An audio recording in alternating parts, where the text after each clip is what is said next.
Shalom, damai dalam nama Tuhan kita Yesus Kristus, Juru Selamat dan Mesias kita. Di dalam modul dan pelajaran sebelum ini kita sudah tiba ke Kitab Injil Yohanes bab yang ke-10 ataupun pasal yang ke-10, di mana Yesus memberikan perumpamaan dan pengajaran tentang fungsi seorang gembala dan juga menjadi pintu di mana para pengikut-pengikutnya dan murid-muridnya diumpamakan seperti domba.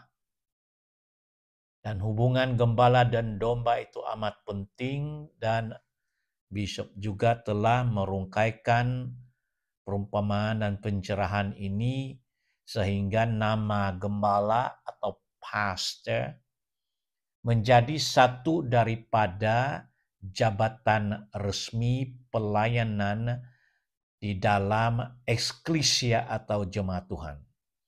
Nah, saya ingin kembali kepada pencerahan dan rungkaian ini, Yohanes bab yang ke-10, dan kita sudah sampai kepada ayat 17 yang terakhir, dan kita lanjutkan.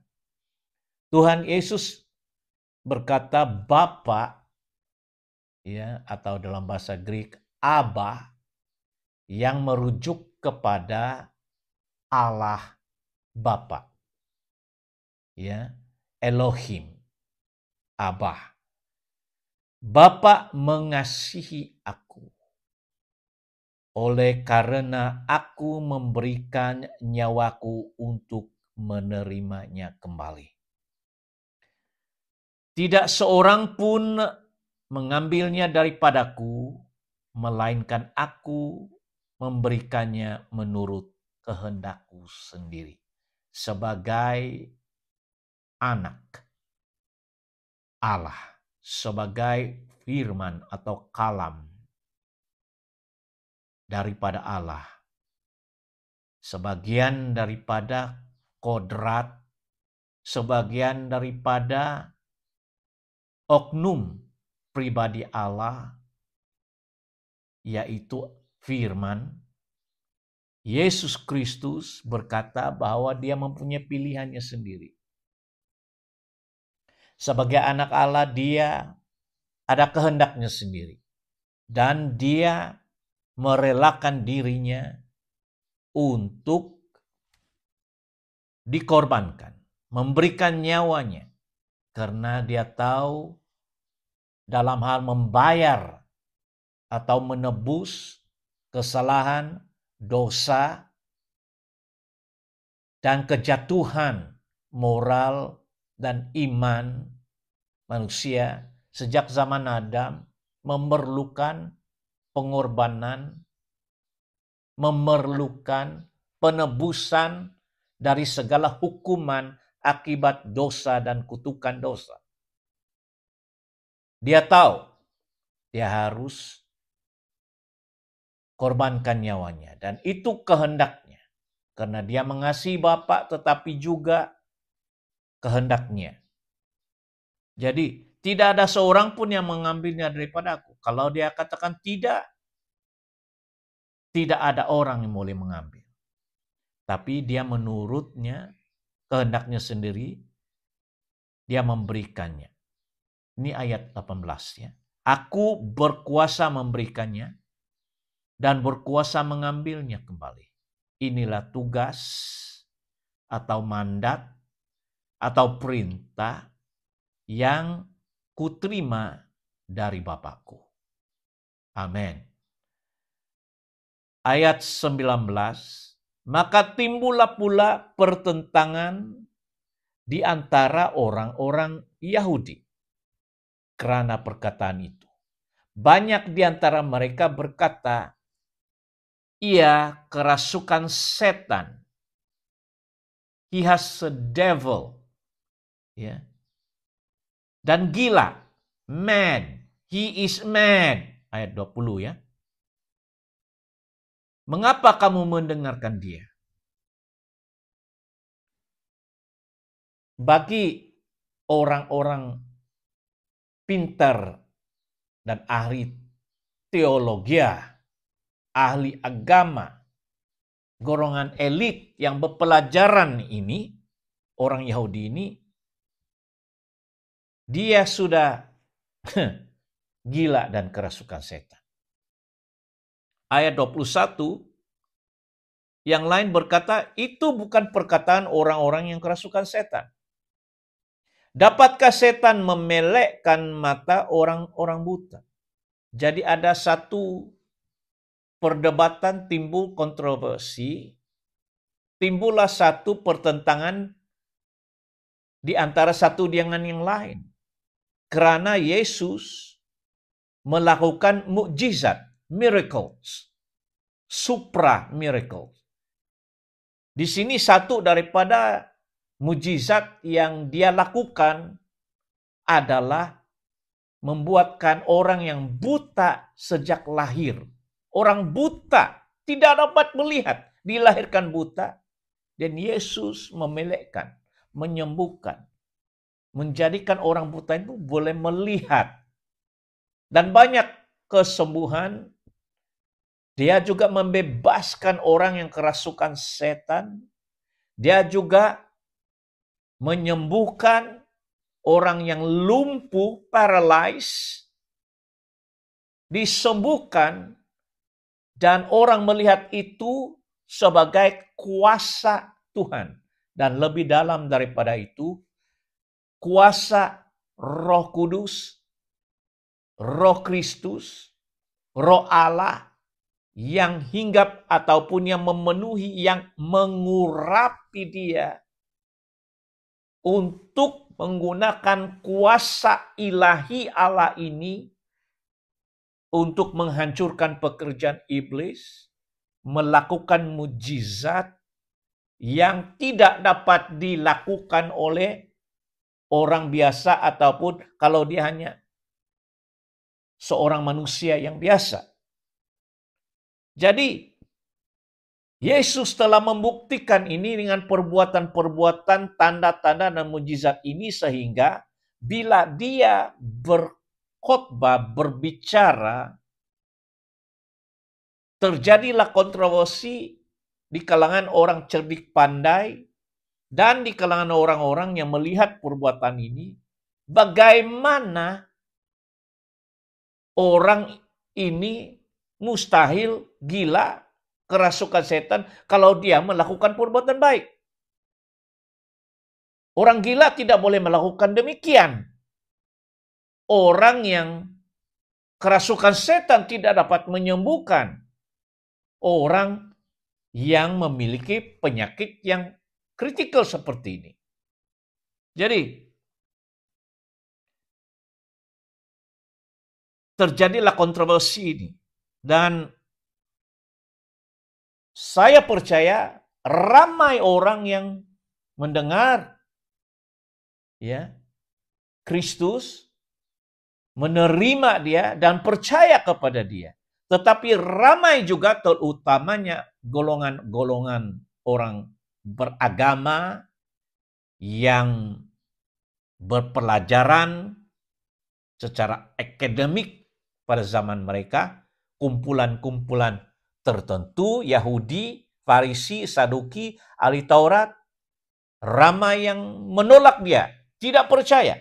Tetapi ada juga yang menerima dia, percaya karena melihat perbuatan-perbuatan baik.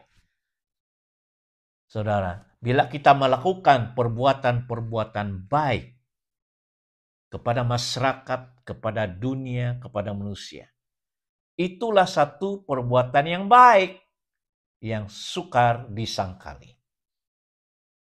Itulah sebabnya marilah kita melakukan selagi kita hidup sebagai seorang pengikut Kristus itu perbuatan-perbuatan, tingkah laku, virtue of life yang membawa kebaikan kepada masyarakat, kepada manusia, kepada keluarga, saya percaya tidak ada orang yang boleh menyangkal bahwa kita adalah pengikut Kristus yang setia.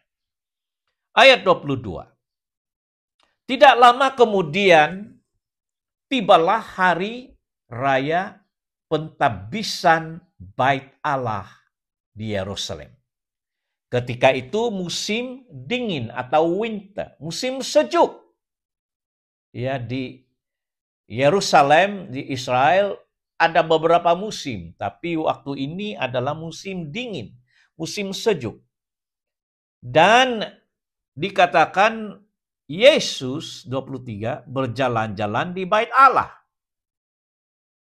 Di Bait Allah, di Serambi Salomo. Nah, di zaman Yesus ini, Bait Allah atau sinagog yang terbesar, yang satu-satunya sinagog yang boleh dikatakan epicenter, ya, pusat keagamaan, pentadbiran, departemen agama Judaism atau Yahudi adalah Bait Allah ini. Dan dikatakan ada satu hari raya yang mereka rayakan setiap tahun, yang dipanggil perayaan pentabisan Bait Allah. Maksud dia di dalam kalender orang Yahudi ini adalah perayaan yang dipanggil perayaan Hanukkah. Hanukkah adalah perayaan yang dirayakan selama 8 hari demi memperingati dedikasi bait suci di Yerusalem ini, bait suci yang kedua yang telah dibinakan dan telah di-upgrade, ya, diperbaiki oleh raja yang dilantik dari Rom, yaitu Raja Herodes. Raja Herod, King Herod, yang hidup pada zaman Yesus. Jadi sewaktu Yesus berjalan ini, sewaktu Yesus hidup selama 33 tahun ini, di Israel, di Yerusalem ada raja. Raja orang Israel, tetapi bukanlah diurapi, dipilih oleh Tuhan, tetapi telah diangkat oleh gubernur kerajaan Roma. Karena waktu itu, di waktu zaman Yesus, itu adalah pemerintahan Empire Roma. Jadi, bait suci ini adalah bait suci yang kedua. Ya, harus Anda ingat, Bait Allah atau sinagog di Yerusalem yang pertama dibina oleh Raja Solomon. Raja Salomo, ya. Raja kedua, anak Raja Daud, Raja David, membina bait suci ini. Tetapi setelah itu dihancurkan, dibakar habis, dimusnahkan sewaktu Empire Babilonia. Raja Nebukadnezar telah menakluki tanah ini. Dan bait suci di Yerusalem ini telah dihancurkan. Tapi Tuhan setelah 70 tahun kembali lagi bangsa Israel di Yerusalem dan membina bait suci yang kedua di tempat yang sama di Yerusalem. Dan terbinalah bait suci yang kedua sehingga zaman Yesus. Nah, kita tahu bahwa 70 tahun setelah Yesus, zaman Yesus disalibkan, 70 tahun kemudian kerajaan Roma telah menghancurkan, ya, telah dihancurkan, sehinggalah hari ini tidak ada lagi wujud bait suci, bait Allah atau sinagog di Yerusalem. Sudah tidak ada. Apa yang kita ada hari ini 2025 ya, sejak hampir 100 tahun yang dulu hanyalah dipanggil tembok Yerusalem. Tembok, yaitu dasar-dasar batu, bekas-bekas bait suci Allah yang telah dimusnahkan, dihancurkan pada zaman pemerintahan Roma. Nah, di zaman Yesus, bait suci yang kedua ini masih ada. Dan ini adalah bait suci yang kedua. Mereka, orang-orang Yahudi, telah set up ataupun mengadakan satu hari raya yang dipanggil Hari Raya Pentabisan, yaitu dedication. Memperbaharui kembali bait suci ini, dan perayaan ini dipanggil Hanukkah dalam bahasa mereka, di mana selama 8 hari mereka merayakan dengan penyembahan, pujian, makan, dan orang-orang Israel, orang Yahudi beragama turun di Yerusalem. Semacam dedication to the second temple lah, begitu ya. Mereka mempersembahkan kembali bahwa telah revive ya, restorasi kembali gedung bait Allah ini sebelumnya Raja Salomo atau bait suci yang dibina Raja Salomo. Tapi kemuliaan bait suci yang kedua ini tidaklah sehebat bait suci yang pertama, tapi memang besar. Memang satu mercu tanda Yerusalem, pusat keagamaan. Dan inilah kadang-kadang dipanggil sebagai bait Allah Raja Herodes. Ya, King Herod's Temple. Dan inilah sewaktu perayaan 8 hari ini, seperti yang saya katakan, ada satu cerita di mana di dalam perayaan hari pertama, para imam menyalakan menorah yang terdiri daripada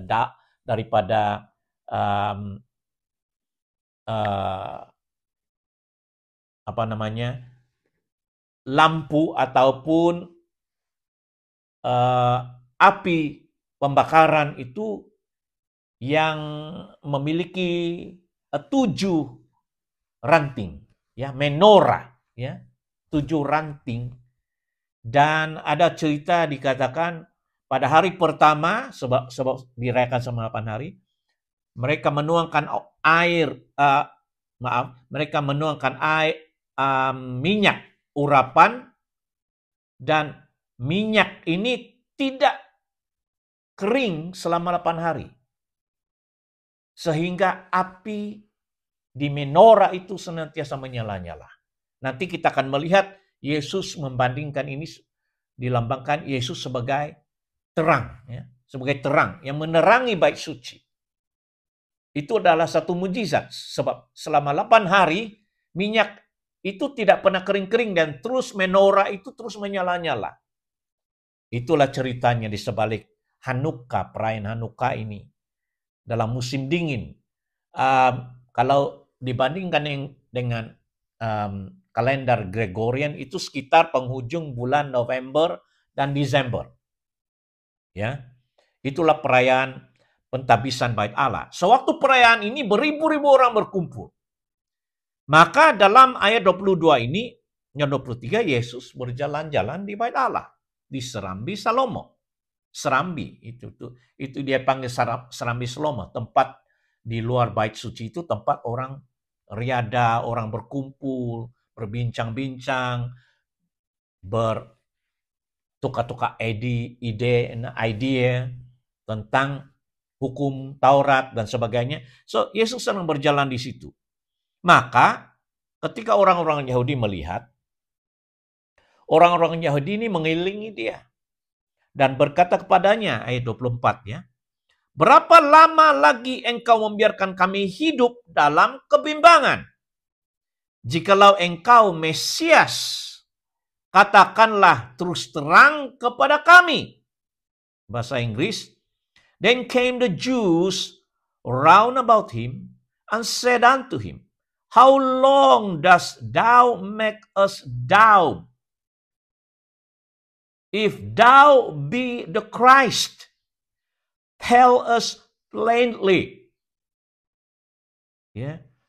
Banyak kebimbangan, kebingungan, keraguan-raguan. Mereka mau mendengar daripada Yesus sendiri. Ya. Jangan biarkan kehidupan kami ini dalam perbelahan. Ya. Dalam perdebatan di antara satu dengan yang lain. Kami mau kepastian. Jikalau engkau Mesias, katakan terus terang. Mesias atau dalam bahasa Grekanya adalah Kristus. Mesias atau Messiah itu adalah bahasa Ibrani. Messiah is the Hebrew word, but Christ or Christos is the Greek word. Yang membawa maksudnya yang diurapi, the anointed one. Nah, di dalam agama orang Yahudi, Judaism ya, di dalam kepercayaan mereka yang telah diterima dan diturunkan selama beribu tahun, terutamanya kitab-kitab ya, Musa, tentang nabi yang muncul sama seperti dia, kitab Daniel, tentang yang diurapi ini. Pemahaman mereka adalah Allah akan mengutus seorang yang diurapi oleh Roh Kudus menjadi Mesias mereka. Menjadi Kristus, bangsa Yahudi di Israel waktu itu. Itu telah diucapkan, terutamanya kitab Nabi Daniel, Nabi Yesaya, Nabi Yehezkel, dan kelima buku kitab Torah, kitab Musa, yang dipegang oleh orang Yahudi, agama Judaism, ya. Kitab Yahudi. Ya.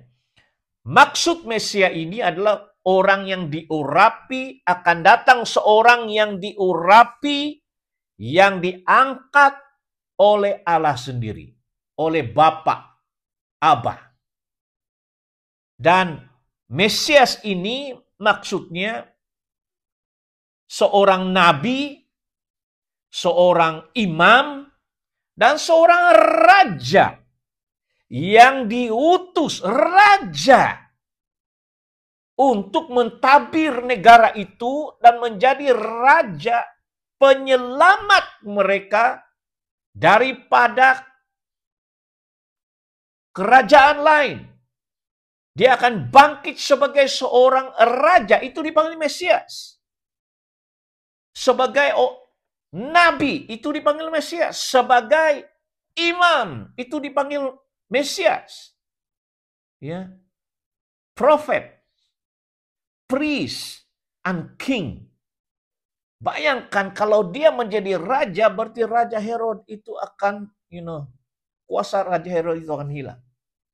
Dia menjadi pemimpin, pemerintah, menjadi raja, ya, yang mendirikan kerajaan, yang membangun kembali kerajaan yang sebelumnya dipanggil kerajaan Raja Daud, kerajaan Raja Salomo, dan kerajaan raja, beraja. Inilah yang mereka tunggu. Inilah kepercayaan di dalam agama Yahudi. Seorang Kristus, seorang Mesias. Jadi, bila mereka berkata dalam ayat 24, berapa lama engkau membiarkan kami hidup dalam kebimbangan? Jikalau engkau Mesias, katakanlah teruskan kepada kami. Dan kalau Yesus berkata, ya, akulah Mesias itu. Akulah Raja yang datang. Mereka akan mengangkatnya menjadi Raja dan memerintah kerajaan. Bayangkan sejak Yesus dilahirkan, bayi lagi, Dan dinubuatkan Raja Herodes dan seluruh istana sudah hampir porak-poranda bahwa raja itu telah datang. Tapi kedatangan Yesus itu juga kepada pengikut-pengikutnya adalah lebih kepada rohani. Yang menyelamatkan, raja yang menyelamatkan. Rohani, membebaskan orang daripada dosa. Raja yang memerintah di dalam hati dan mendirikan kerajaan rohani. Spiritual kingdom. Ini yang susah dipahami dan diterima oleh orang-orang Yahudi. Sebab Yesus menunjukkan dia mengubah orang jahat menjadi baik melalui firman-Nya, melalui pengajarannya. Dia memberitahu tentang pemerintahan kerajaan Allah secara spiritual yang datang didirikan. Dialah itu. Tetapi kerajaannya bukan atas kuasa politik, angkatan manusia, bukan. Yesus mau memerintah di dalam kuasa roh untuk mendirikan kerajaan Allah secara spiritual. Akan tiba masanya, kita tidak tahu bila, Yesus akan datang kedua kalinya dan turun dan memerintah selama 1.000 tahun. Itu dipanggil millennium kingdom. Di masa depan, itu baru dia memerintah secara legal, secara fisikal. Itu kita tahu nubuatan itu tercatat dalam kitab Wahyu, tapi kita tidak tahu bila. Kita hanya akan menunggu kedatangan Kristus yang kedua kali untuk memerintah sebagai raja secara literal dan menjadikan Yerusalem sebagai kota, ibu kota pemerintahannya selama 1.000 tahun. Itu ada di dalam kitab Wahyu. Memang tertulis kerajaan 1.000 tahun. Tapi pada zaman Yesus datang itu dia datang untuk bukan Mesias secara kuasa, secara raja begitu, tidak. Tapi dia mendirikan spiritual kingdom. Jadi orang menunggu dia. Saya masih ingat ketika ada Yesus memberikan makan kepada 5.000 orang. Belum masuk anak perempuan dengan hanya 5 roti 2 ikan. Orang melihat mujizat ini, orang percaya dan mereka mulai memaksa dia menjadi raja mereka. Raja literal. Untuk melawan kerajaan Rom. Untuk mengambil alih tampuk pemerintahan daripada Raja Herodes waktu itu. Dan Yesus tidak mau diangkat menjadi raja oleh kuasa manusia. Dia lari, dia pergi meninggalkan. Sebab dia tahu his kingdom, literal kingdom is not yet come. Tapi dia datang waktu itu sebagai juru selamat. Itulah Kristus, penyelamat orang dari dosa. Itu yang dikatakan oleh malaikat Tuhan kepada Maria dan Yusuf. Dialah yang akan menyelamatkan bangsanya dari dosa. Tapi dia juga akan mengangkat rohani, moral, spiritual. Kehidupan yang spiritual. Jadi kedatangan Yesus hampir 2.000 tahun yang lalu adalah untuk memberi restorasi kepada keadaan rohani bangsa Yahudi. Sebelum restorasi kerajaan literal, di mana Yesus sebagai raja, segala raja, dan Tuhan sebagai Tuhan, harus ada satu restorasi rohani dulu. Sebab kehidupan bangsa Yahudi sudah bobrok, moral mereka. Apalagi kita semua di dunia ini, bangsa-bangsa lain. Yesus datang untuk memperdamaikan dunia dengan pencipta. Dia adalah Raja Damai. Dia adalah Mesias yang menyelamatkan umat manusia dari dosa.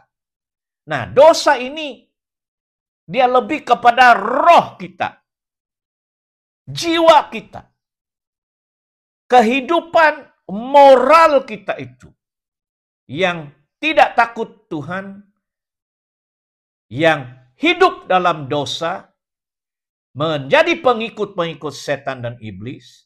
Yesus mau melepaskan kita daripada hukuman dosa ini, akibat dosa ini, melepaskan kita daripada ikatan-ikatan beban dosa ini di dalam hati, dan menjadikan roh Kristus itu tinggal di dalam hati kita, menghidupkan roh kita dengan memberikan anugerah yang dipanggil hidup kekal.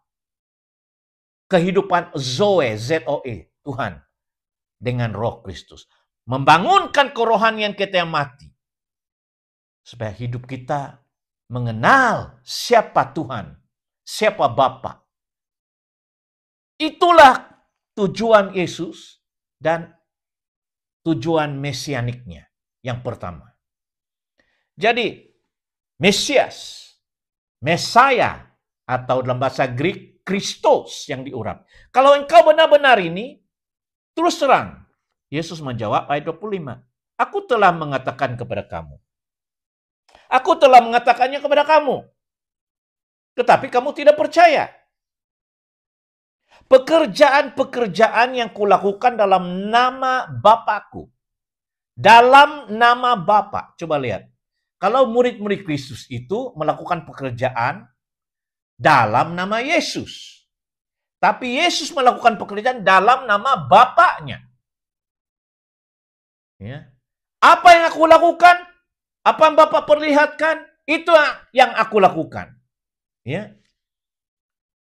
Itu yang memberikan kesaksian tentang Mesiasnya ini. Tugas Mesias. Tugas sebagai Kristus. Penyelamat manusia dari dosa. Ayat 26. Tetapi kamu tidak percaya. Karena kamu tidak termasuk domba-dombaku. Jadi Yesus mengatakan mereka ini bukan domba. Mungkin mereka ini kambing. Sebab domba hanya mengenal suaranya. Domba tahu. Ya. Ayat 27. Domba-dombaku mendengarkan suaraku. Aku mengenal mereka dan mereka mengikut aku. Ayat 28. Dan aku memberikan hidup yang kekal kepada mereka dan mereka pasti tidak binasa sampai selama-lamanya. Apa maksudnya? Tidak binasa sampai selama-lamanya. Ia merujuk kepada roh kita, bukan fisikal ya. Kerohanian kita itu. Sebab manusia diciptakan menurut gambar dan rupa Allah, yaitu manusia, makhluk dalam saya ini adalah roh, memiliki jiwa, tinggal dalam tubuh. Tubuh ini akan mati, tetapi roh itu akan tidak pernah mati. Dia akan hidup selama-lamanya. Soalannya, bila kita telah meninggalkan dunia ini, roh kita itu ke surga alam baka atau ke neraka yang kekal. Roh itu tidak pernah mati.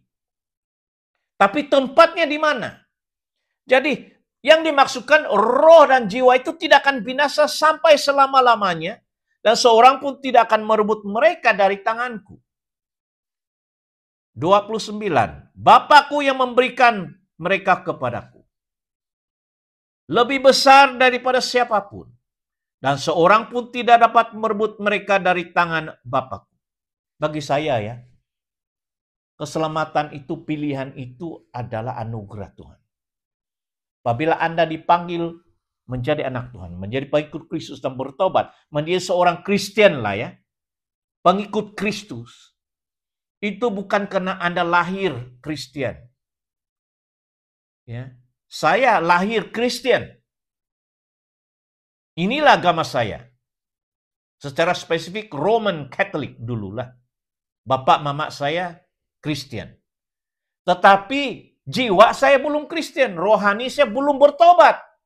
Saya menjadikan Kristen ini sebagai agama saya, kepercayaan saya. Tetapi saya tidak menjadi pengikut Kristus. Setelah umur 17 tahun baru saya menerima penglihatan. Di mana Yesus memperlihatkan diri pada saya. Dan saya mulai menjadi pengikutnya dan bertobat. Dan mengalami perubahan di dalam jiwa, di dalam roh saya. Dipanggil dilahirkan kembali menjadi manusia baru. Jadi kini saya lahir Kristen. Tapi rohani saya dilahirkan menjadi Kristen pada usia 18-17 tahun. Barulah saya katakan saya menjadi Kristen yang asli. Menjadi pengikut Kristus. Yang menerima karunia hidup yang kekal. Kehidupan dari ilahi itu. Benih firman itu. Tinggal diam dalam diri saya. Karena Roh Kudus membaharui saya. Membaharui pikiran saya. Menjadikan Kristus bukan hanya setakat agama saya, tetapi merupakan pengalaman pribadi bahwa benar dia telah menjamah hidup saya dan mengubah hidup saya menjadi seorang Kristen yang fanatik, pura-pura kepada Kristen yang tulen dan asli. Dan sampai hari ini bisa berusaha menjadi orang yang takut akan Tuhan, yang menghormati Tuhan, yang mengikuti segala perintah-perintah dan ajaran Tuhan, bukan dengan kekuatan sendiri, tapi anugerah atau kasih karunia by the grace of God untuk melakukannya. Sebab manusia seperti saya dan Anda tidak mempunyai kekuatan untuk melawan ujian dan pencobaan. Hanya dengan kuasa Roh Kristus. Amin. Bila itu adalah karunia dan banyak orang yang menyangkal. Setelah berapa tahun mengikuti Tuhan, pindah kepercayaan, pindah agama. Ya. Sebab dipengaruhi. Ya. Diajarkan yang sesat. Dan mereka menerima. Dan bagi saya itu kehilangan keselamatan. Kehilangan jalan ke surga. Sebab Yesus satu-satunya jalan, kebenaran dan hidup. Bapakku yang memberikan kepada mereka, mereka kepadaku lebih besar daripada siapapun. Dan seorang pun tidak dapat berebut mereka dari tangan Bapa. Aku dan Bapa adalah satu. Anak Allah, Allah Bapa, Allah Roh Kudus itu satu. 3 oknum ini. Dalam 1 Yohanes 5 dikatakan mereka ini adalah satu. 3 in 1. Jadi bila Yesus berkata, aku, dia adalah anak Allah atau firman yang menjelma menjadi manusia, adalah satu. Dia adalah firman. He is the word. Yohanes 1 ayat 1 ya. Yohanes 1 ayat 1, pada mulanya firman. Firman itu bersama-sama dengan Allah dan firman itu adalah Allah. Dia adalah kalam Allah yang mengambil bentuk rupa manusia. Ya. Jadi dia berkata, Bapa dan anak, saya, ya, aku dan Bapa adalah satu. Ayat 31. Sekali lagi orang-orang Yahudi mengambil batu untuk melempari Yesus. Kenapa? Kenapa? Bagi mereka, saya, aku dan Bapa satu itu, mereka paham. Orang-orang yang Yahudi ini paham dan mereka mengambil batu melempari, membunuh dia. Sesiapa yang mengaku satu dengan Allah, berarti dia mengaku dirinya itu Allah juga. Jadi mereka tahu. Ayat 32. Kata Yesus kepada mereka, banyak pekerjaan yang berasal dari Bapakku yang kuperlihatkan kepadamu. Pekerjaan manakah di antaranya yang menyebabkan kamu mau melempari aku? 33. Jawab orang-orang Yahudi itu. Bukan karena satu pekerjaan baik, maka kami mau melempari engkau. Melainkan karena engkau menghujat, atau bahasa Inggris, blasphemy, perkataan itu. Aku dan Bapa adalah satu. Itu perkataan Yesus. Aku dan Bapa adalah satu. Bagi mereka itu blasphemy, menghujat, berkata, ya, mengaku, ya, Karena engkau sekalipun hanya seorang manusia saja, menyamakan dirimu dengan Allah. Setaraf dengan Allah. Bagi mereka itu menghujat. Manusia biasa ini menyamakan dirinya dengan Allah. Sama Yesus katakan aku dan Allah, ya. Aku dan Bapa. Aku dan Allah itu sama, satu. Oh, mereka tidak boleh terima. Tidak boleh. Dia ambil batu mau lempar. Bila Yesus tanya, kenapa kau lempar? Kami mau melempari kau dengan batu bukan karena kau melakukan perbuatan mujizat ini, tapi kau perkataanmu itu. Kamu mau menyamakan dirimu. Kamu adalah Allah. Itu. Mereka tahu. Mereka tahu. Kau manusia biasa. Ini menghujat, blasphemin. Dalam hukum undang-undang Torah, orang yang menghujat berkata, aku Allah atau sama dengan Allah, hukumannya adalah dibunuh. Ya. Dibunuh. Dan itulah penghakiman Sanhedrin waktu itu. Kumpulan mahkamah agama itu. Dosanya adalah menghujat. Itulah dasar mereka menuduh Yesus seorang penghujat. Manusia biasa menggelar dirinya Mesia. Itu hukumannya adalah bunuh. Maka Yesus disalibkan menurut undang-undang Roma.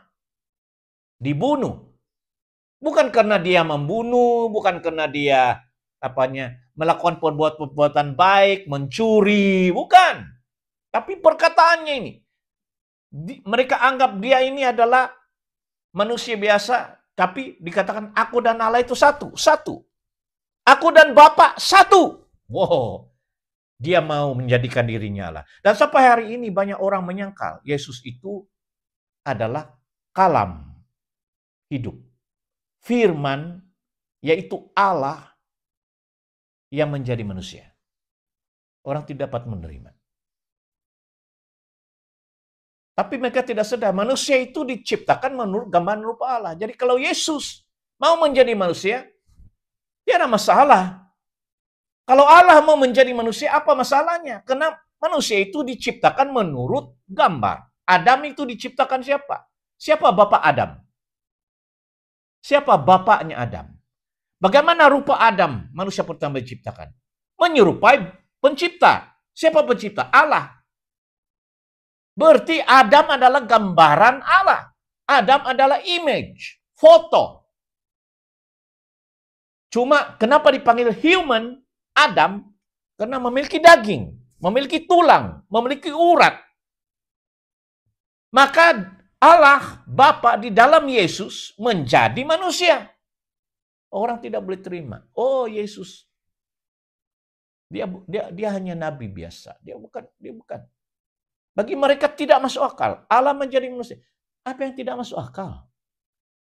Kalau Allah mau ambil bentuk manusia menjadi manusia, tidak ada masalah. Sebab manusia diciptakan menurut gambarnya. Amin. Sebab itulah Yesus berkata dalam ayat 34. Kata Yesus kepada mereka, tidakkah ada tertulis dalam kitab Taurat kamu? Dalam Mazmur sebenarnya di sini. Yesus menyebut Mazmur di sini. Aku telah berfirman, Allah berfirman, kamu adalah Allah. Dengan kecil atau ilah. You are gods, small g. Ya.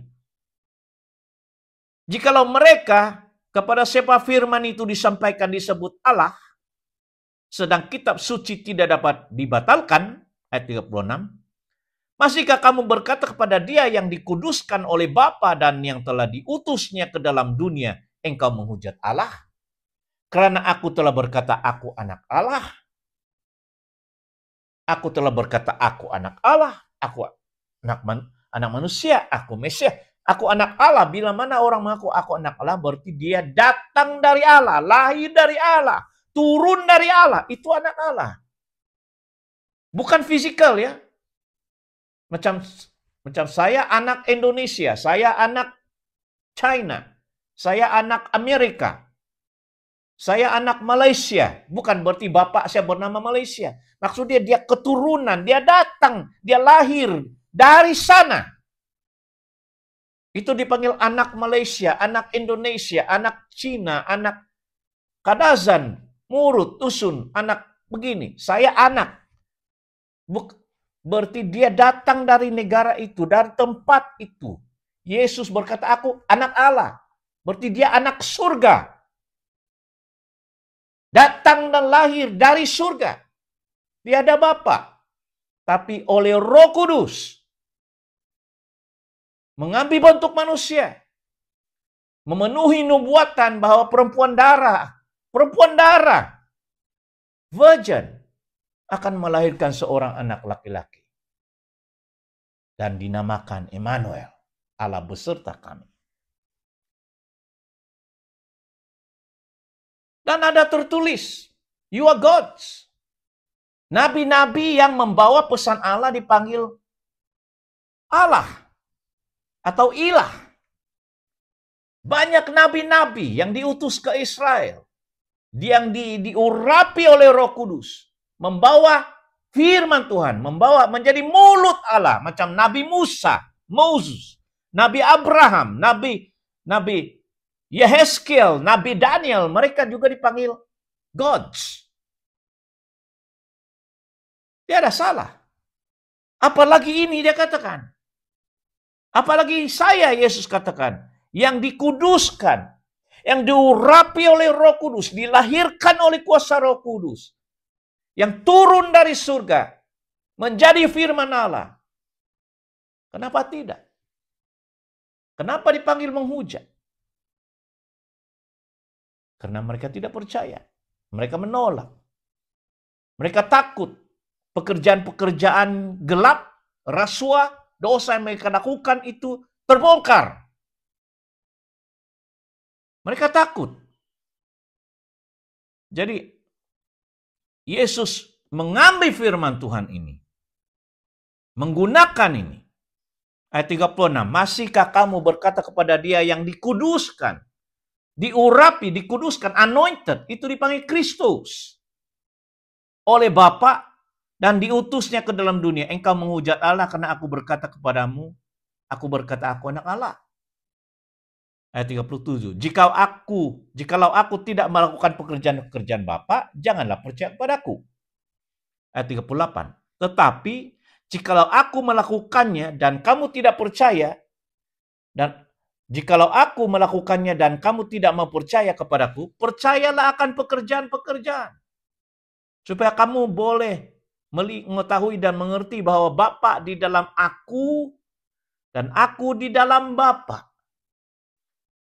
Kalau kita membaca, apa pekerjaan-pekerjaan Yesus? Kalau Anda tidak tahu, Anda baca kitab-kitab Injil Matius, Markus, Yohanes, Lukas. Anda akan melihat apa pekerjaan Yesus. Bagi saya, kitab Injil Matius, Markus, Lukas, dan Yohanes atau Yahya adalah kitab autobiografi. Kitab kehidupan Yesus selama 3,5 tahun. Selama 33 tahun.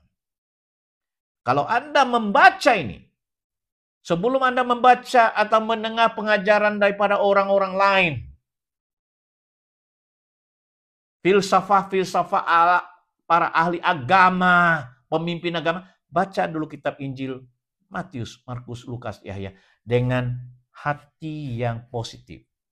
Bukan dengan hati yang keras. Saya percaya Roh Kudus akan memperlihatkan Anda. Perbuatan-perbuatan Yesus. Dari kecil.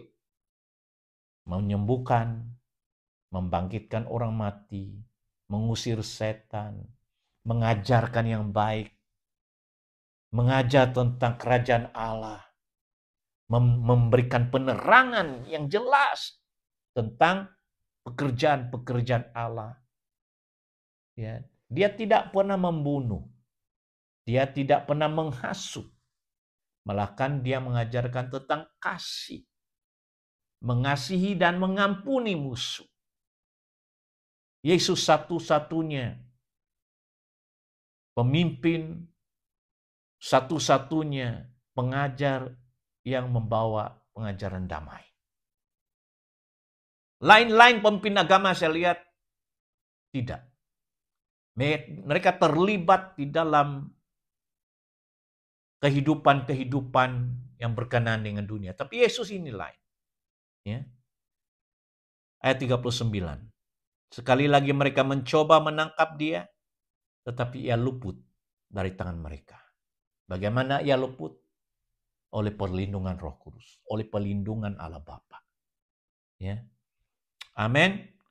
Dan inilah sedikit ya penjelasan, dan kita akan meneruskan pengajaran ini dalam bab seterusnya, Yohanes 10 ayat 40 di modul yang lain.